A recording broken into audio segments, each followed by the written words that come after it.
आदरणीय प्रधानमंत्री जी बहुत सफल विदेश यात्रा से, जो बहुत सफल यात्रा रही उनकी, उससे वापस आए हैं और उसी विषय पर आज उस पर प्रेस वार्ता की जा रही है।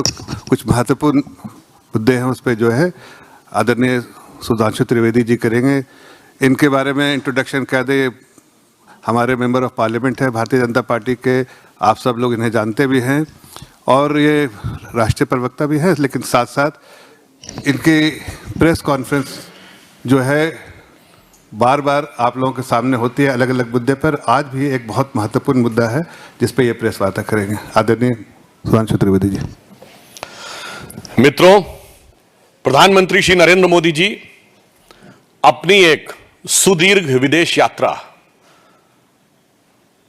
करने के उपरांत आज वापस आए हैं।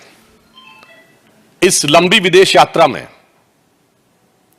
भारत ने कई महत्वपूर्ण उपलब्धियां हासिल की हैं।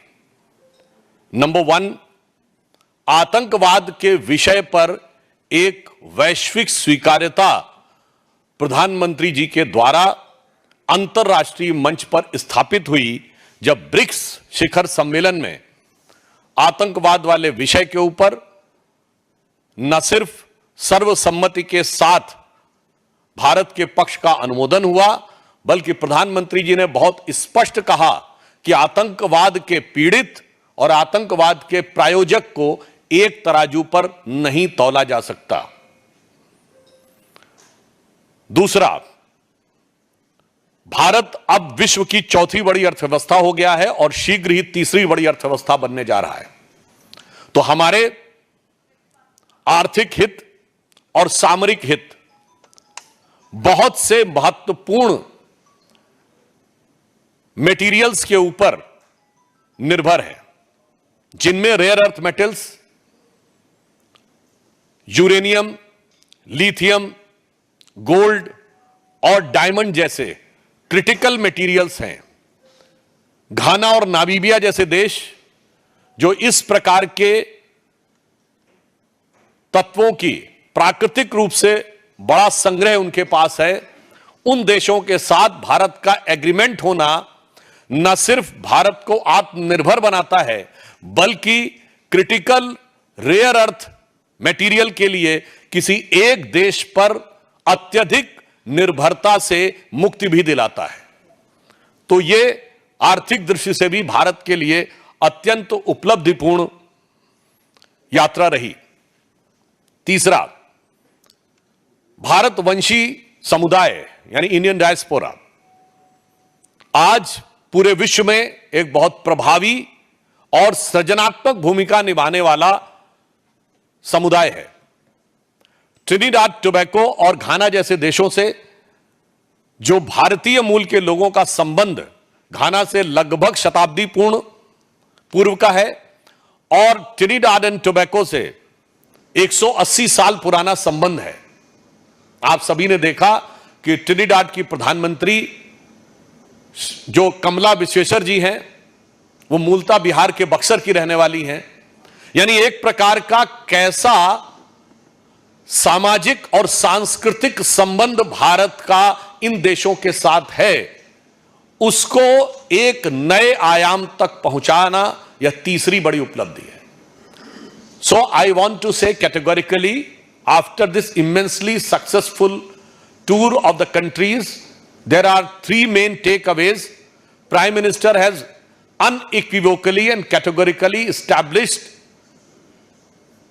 the matter of terrorism at the BRICS, and he has said that the perpetrators of the terror and the victims of terror cannot be equated. So this was our diplomatic success, and it was very important for the strategical point of view. Then the countries like Ghana and Namibia, which are very rich in the minerals and the metals like uranium, copper, lithium and rare earth metals, India has entered into an agreement which is very much required for the future, and over dependence upon any one country as far as these critical minerals and critical metals are concerned. So it was very much required for our economical aspect. and the Indian diaspora, which is having a vibrant and sizable presence in the countries like Ghana and Trinidad and Tobago, from 1 century to 2 centuries. From there, it has taken to a new height.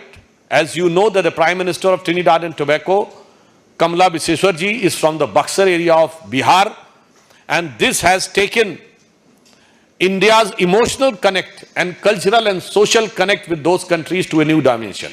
So, strategically, economically, and culturally, this visit of Prime Minister has set up a new era in India's role at the international level with cooperation of the African and southern countries. Previously with Argentina, even the previous visits with Mexico, our strategy of aligning and taking together the global south has reached to new heights. प्रधानमंत्री जी को इस यात्रा के दौरान 4 देशों ने अपना सर्वोच्च नागरिक सम्मान दिया और इसके द्वारा अब तक प्रधानमंत्री श्री नरेंद्र मोदी को 27 देशों का सर्वोच्च नागरिक सम्मान प्राप्त हो चुका है और 17 देशों की पार्लियामेंट को वो एड्रेस कर चुके हैं। एक छोटा सा उदाहरण बताना चाहता हूं। अभी नामीबिया की पार्लियामेंट को एड्रेस करते हुए उन्होंने कहा कि Namibia is the biggest producer of diamond and India is the biggest processing unit of diamonds. तो उन्होंने कहा है कि भारत और नामीबिया के बीच में जो संबंध बना है ये उस निखरते हुए हीरे की तरह और चमकदार होगा। सो आई जस्ट वांट टू से कि ये जो 27 देशों का सर्वोच्च नागरिक सम्मान प्रधानमंत्री श्री नरेंद्र मोदी जी को मिला है, ये मात्र प्रधानमंत्री जी का सम्मान नहीं है, ये इस अमृत काल में भारत वैश्विक क्षितिज पर जिस रूप में उभर रहा है वो उस हर भारतवासी का सम्मान है। आप सभी जानते हैं कि भारतीय परंपरा में 27 नक्षत्र माने जाते हैं, तो मैं कह सकता हूं कि ये विश्व के आकाश पर जो प्रधानमंत्री श्री नरेंद्र मोदी जी को 27 सम्मान मिले हैं, ये विश्व के आकाश पर भारत की उभरती हुई शक्ति, भारत की उभरती हुई स्वीकार्यता के 27 ज्वाजल्यमान प्रतीकों की तरह है, जिसे अगर एक पंक्ति में मैं कहूं तो मोदी जी के इस यात्रा का संदेश सारगर्भित है। यह आदर है भारत का जो भारत के जन जन को समर्पित है। इसके अतिरिक्त इस दृष्टि से भी यह यात्रा महत्वपूर्ण थी कि घाना में 30 वर्ष के बाद, ट्रिनिडाद में 25 वर्ष के बाद, अर्जेंटीना में 57 वर्षों के बाद और नामीबिया में 27 वर्षों के बाद भारत के किसी प्रधानमंत्री का दौरा हुआ। आज भारत प्रधानमंत्री श्री नरेंद्र मोदी जी के नेतृत्व में किस नए स्वरूप में आगे बढ़ रहा है।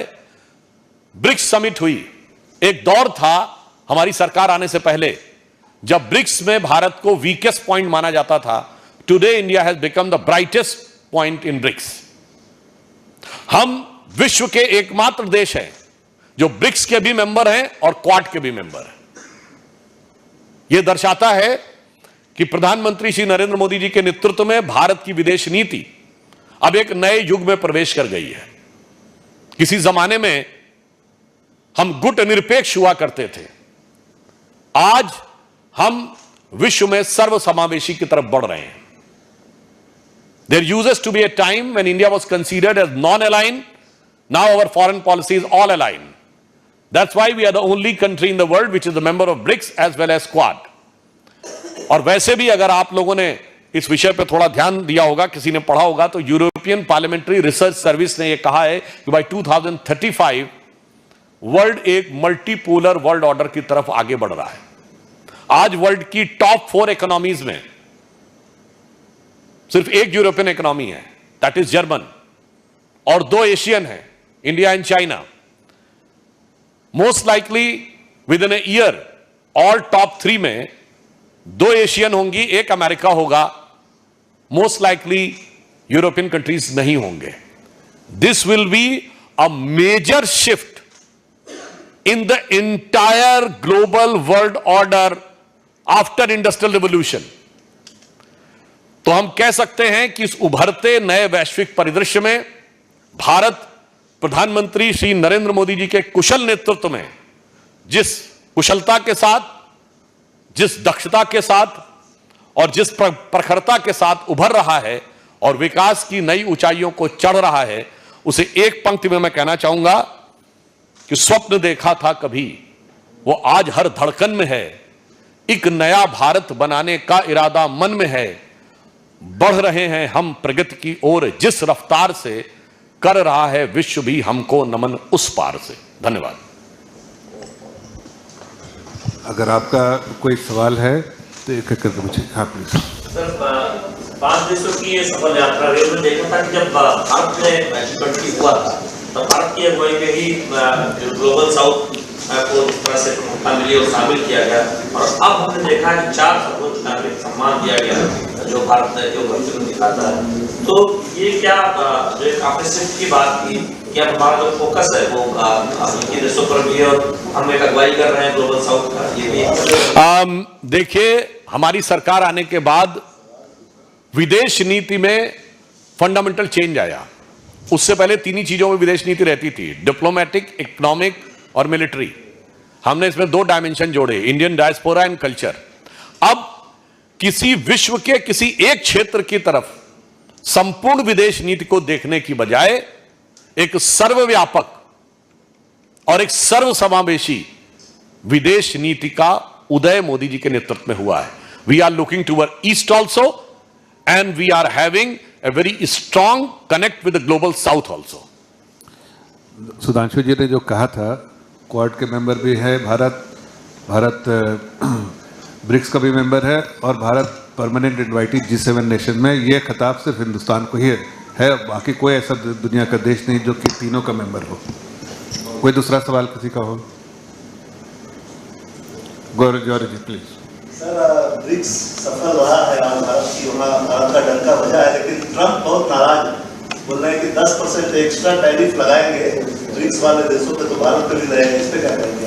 देखिए, वो उनके देश का अंदरूनी मामला है और जहां तक भारत के साथ ट्रेड डील है उस विषय पे वार्ता चल रहा है। परंतु एक बात बहुत स्पष्ट है कि भारत अपने वाणिज्यिक हित, यानी जो हमारे व्यापारिक हित हैं, अपने सामरिक हित जो हमारे मिलिट्री इंटरेस्ट हैं, और अपने कूटनीतिक हित यानी जो डिप्लोमेटिक इंटरेस्ट हैं, उनको सेफ गार्ड करने के लिए पूरी तरीके से कृत संकल्पित है। और ये 2016 के पेरिस से लेके बाली 2014 से लेके और हाल के ब्रिक्स तक यह स्पष्ट दिखाई पड़ा है। इसलिए भारत के जन जन को पूर्ण विश्वास है कि मोदी जी के नेतृत्व में भारत के सभी हित सभी परिस्थितियों में पूर्णतः सुरक्षित और सुदृढ़ है। So Mr. Shashi Tharoor has written, post on emergency and he has criticized emergency a lot. There was also a caution about the establishment of any time, saying that everyone should remember what emergency was, and we should also remember that power should not be centralized. Now he has come under attack from his own colleague in Congress, Mr. Manitam Tagore, who says that if someone, if a leader, parrots BJP's line word to word, then it is not funny and it is not cute, because mimicry is cute in words but not in politics. How do you react? देखिए, समस्या क्या है कि इससे यह स्पष्ट होता है, यदि कांग्रेस सांसद ऐसा बोलते हैं कि यदि उनके किसी वरिष्ठ नेता को 50 वर्ष के बाद भी इस बात का एहसास होता है, एक तो बहुत देर से हुआ, जिसे एक शेर में कहते हैं ना, आह को चाहिए एक उम्र असर होने तक, कौन जीता है तेरी जुल्फ के सर होने तक, तो 2 उम्र निकल गई। यानी अगर 25 साल की एक जनरेशन माने तो 2 जनरेशन निकल गई। अब इसके बाद भी यदि कांग्रेस पार्टी इसका विरोध करती है, इससे बहुत स्पष्ट है कि वो इमरजेंसी की मानसिकता को सही मानते हैं और आज भी पूरी निर्लज्जता के साथ उसका समर्थन करते हैं। और जिसका प्रमाण अभी आपने देखा है। इमरजेंसी क्यों लगी थी? क्योंकि इंदिरा गांधी जी का चुनाव रद्द कर दिया गया था। तो कांग्रेस ने कहा कि संवैधानिक संस्थाओं की मान्यता हमारी चुनावी हार जीत के आधार पर तय होगी। और अभी आपने देखा जो बिहार में प्रदर्शन किया है, 50 साल में मानसिकता नहीं बदली है, वही मानसिकता राहुल गांधी जी के वक्तव्य पर लक्षित होती है कि मेरी चुनावी हार जीत के आधार पर संवैधानिक संस्थाओं। अगोड़ा पे मिलेगा great offers on domestic and international hotels with no stress booking. आदरणीय प्रधानमंत्री जी बहुत सफल विदेश यात्रा से, जो बहुत सफल यात्रा रही उनकी, उससे वापस आए हैं और उसी विषय पर आज उस पर प्रेस वार्ता की जा रही है। कुछ महत्वपूर्ण मुद्दे हैं उस पर जो है आदरणीय सुधांशु त्रिवेदी जी करेंगे। इनके बारे में इंट्रोडक्शन कह दे, हमारे मेंबर ऑफ पार्लियामेंट है भारतीय जनता पार्टी के, आप सब लोग इन्हें जानते भी हैं और ये राष्ट्रीय प्रवक्ता भी है, लेकिन साथ साथ इनकी प्रेस कॉन्फ्रेंस जो है बार बार आप लोगों के सामने होती है अलग अलग मुद्दे पर। आज भी एक बहुत महत्वपूर्ण मुद्दा है जिस पे ये प्रेस वार्ता करेंगे। आदरणीय सुधांशु त्रिवेदी जी। मित्रों, प्रधानमंत्री श्री नरेंद्र मोदी जी अपनी एक सुदीर्घ विदेश यात्रा करने के उपरांत आज वापस आए हैं। इस लंबी विदेश यात्रा में भारत ने कई महत्वपूर्ण उपलब्धियां हासिल की हैं। नंबर 1, आतंकवाद के विषय पर एक वैश्विक स्वीकार्यता प्रधानमंत्री जी के द्वारा अंतर्राष्ट्रीय मंच पर स्थापित हुई, जब ब्रिक्स शिखर सम्मेलन में आतंकवाद वाले विषय के ऊपर न सिर्फ सर्वसम्मति के साथ भारत के पक्ष का अनुमोदन हुआ, बल्कि प्रधानमंत्री जी ने बहुत स्पष्ट कहा कि आतंकवाद के पीड़ित और आतंकवाद के प्रायोजक को एक तराजू पर नहीं तौला जा सकता। दूसरा, भारत अब विश्व की चौथी बड़ी अर्थव्यवस्था हो गया है और शीघ्र ही तीसरी बड़ी अर्थव्यवस्था बनने जा रहा है। तो हमारे आर्थिक हित और सामरिक हित बहुत से महत्वपूर्ण मेटीरियल्स के ऊपर निर्भर है, जिनमें rare earth metals, uranium, lithium, gold और डायमंड जैसे क्रिटिकल मटेरियल्स हैं। घाना और नामीबिया जैसे देश जो इस प्रकार के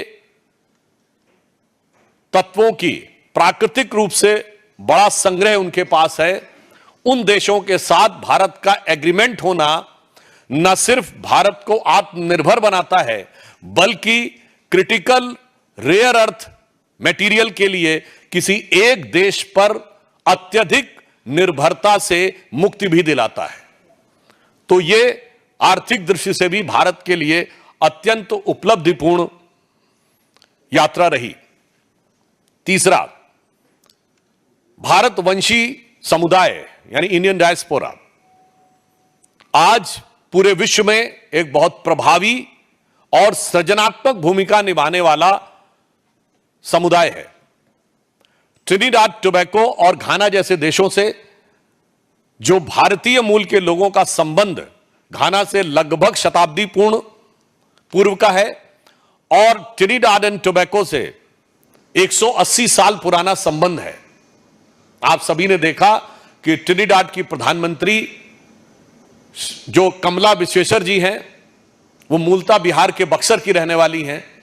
यानी एक प्रकार का कैसा सामाजिक और सांस्कृतिक संबंध भारत का इन देशों के साथ है, उसको एक नए आयाम तक पहुंचाना यह तीसरी बड़ी उपलब्धि है। So I want to say categorically, after this immensely successful tour of the countries, there are three main takeaways. Prime Minister has unequivocally and categorically established the matter of terrorism at the BRICS, and he has said that the perpetrators of the terror and the victims of terror cannot be equated. So this was our diplomatic success, and it was very important for the strategical point of view.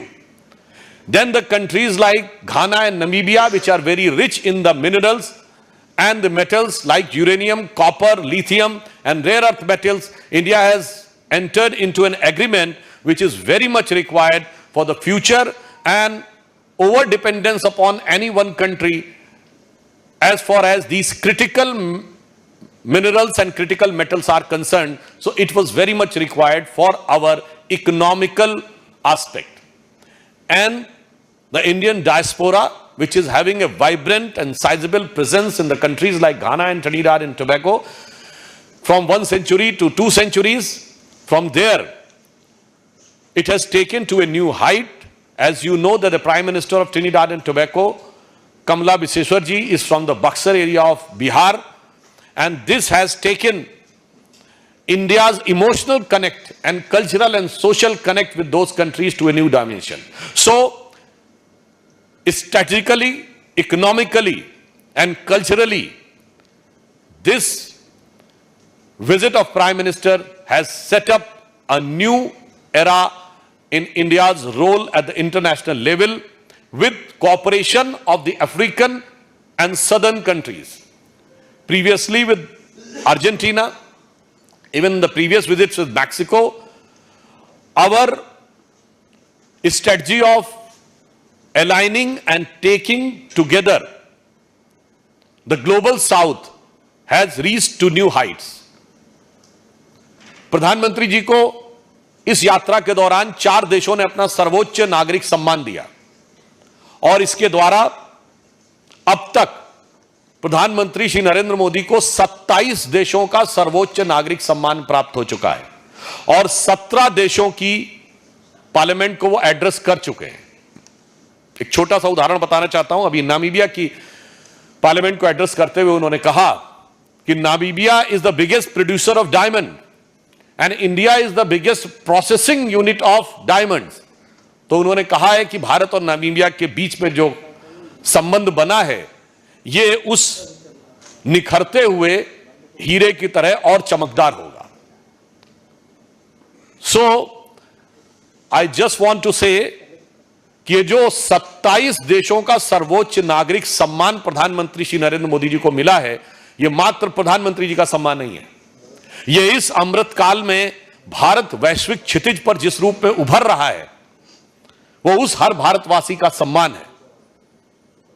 आप सभी जानते हैं कि भारतीय परंपरा में 27 नक्षत्र माने जाते हैं, तो मैं कह सकता हूं कि ये विश्व के आकाश पर जो प्रधानमंत्री श्री नरेंद्र मोदी जी को 27 सम्मान मिले हैं, ये विश्व के आकाश पर भारत की उभरती हुई शक्ति, भारत की उभरती हुई स्वीकार्यता के 27 ज्वाजल्यमान प्रतीकों की तरह है, जिसे अगर एक पंक्ति में मैं कहूं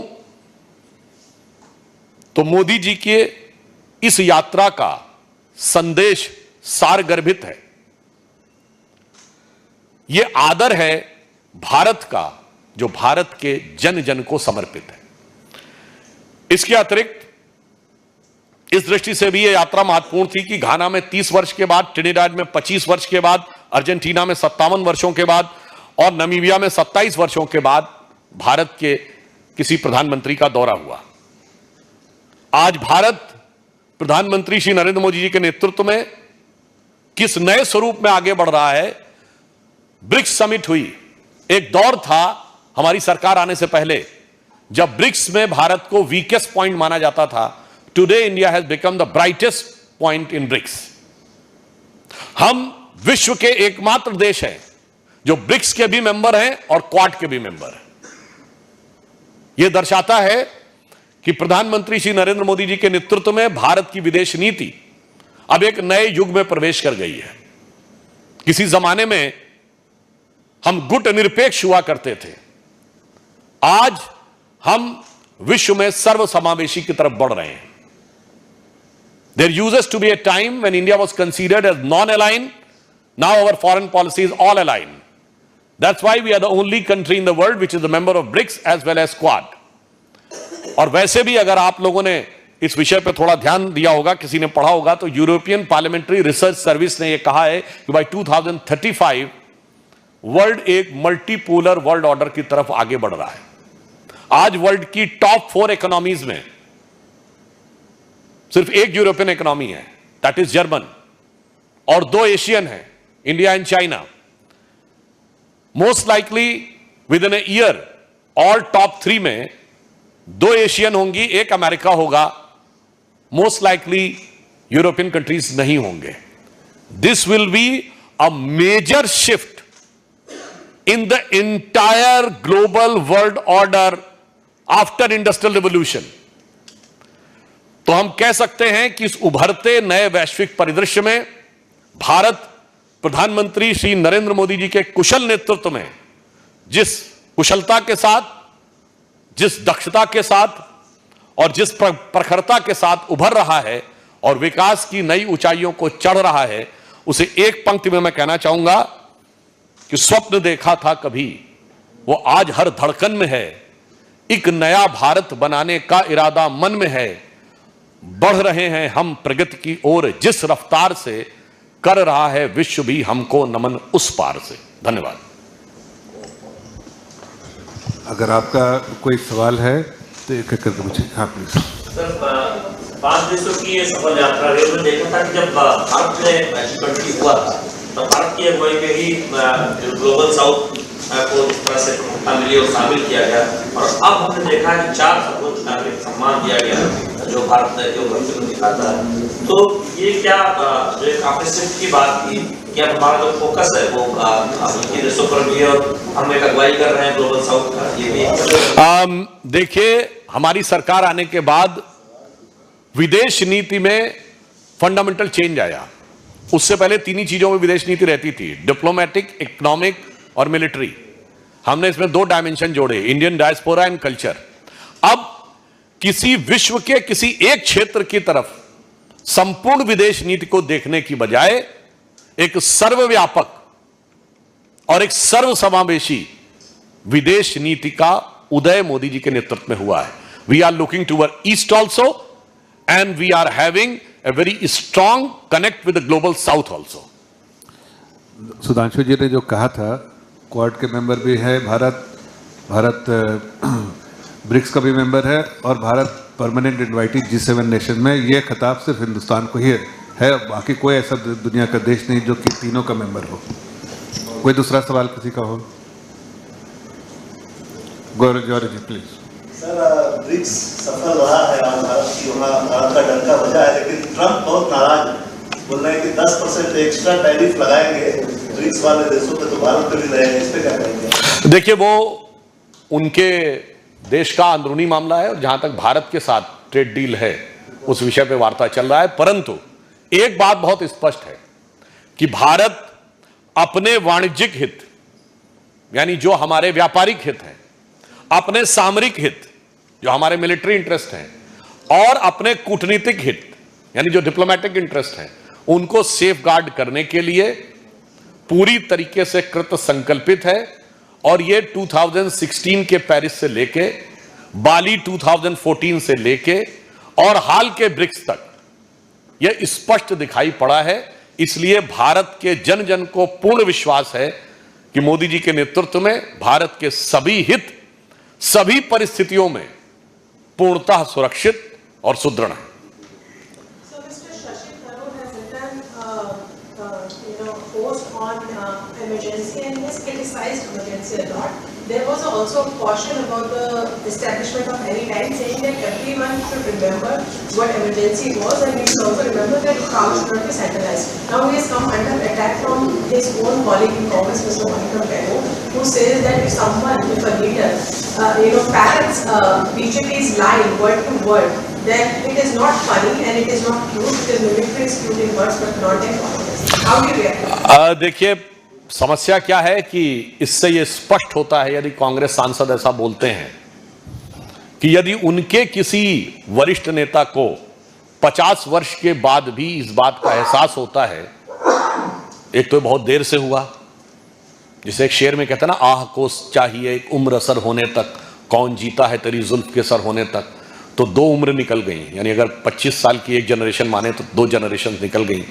अब इसके बाद भी यदि कांग्रेस पार्टी इसका विरोध करती है, इससे बहुत स्पष्ट है कि वो इमरजेंसी की मानसिकता को सही मानते हैं और आज भी पूरी निर्लज्जता के साथ उसका समर्थन करते हैं, और जिसका प्रमाण अभी आपने देखा है।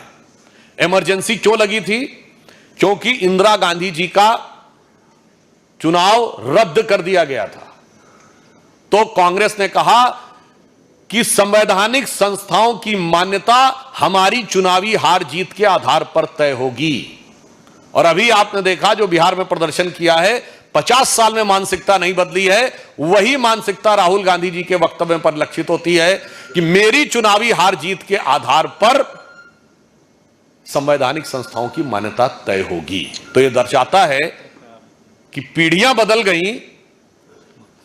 आदरणीय प्रधानमंत्री जी बहुत सफल विदेश यात्रा से, जो बहुत सफल यात्रा रही उनकी, उससे वापस आए हैं और उसी विषय पर आज इस प्रेस